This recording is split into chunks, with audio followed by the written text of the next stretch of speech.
ካፌ ትምህርት ቤት ያ ባዮሎጂ ቲቸር እያስተማረ ባዮሎጂ እያስተማረ መምህሩ እሱ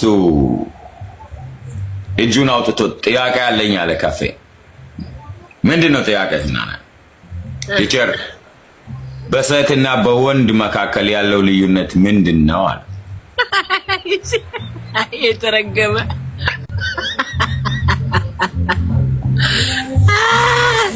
እሺ መምህሩ ተናደደና ተነስ ቆም፣ እዛው እንደቆምክ ጠይቃለሁ ትመልሳለህ አለው። እሺ አለ። የአባት ጫማ ቁጥር ስንት ነው አለው። 42 ያለ የአባቱን ጫማ ቁጥር። እሺ 42። እሺ የእናትህስ አስኑም ሲባል 28 አለ። 28 አሁን በሁለቱ መካከል ያለው ልዩነት ገባ ካለው አው ቲቸር በደንብ ተረድቻለሁ፣ ልዩነቱ በእግራቸው መካከል መሆኑ በደንብ ገብቶኛል ያለው።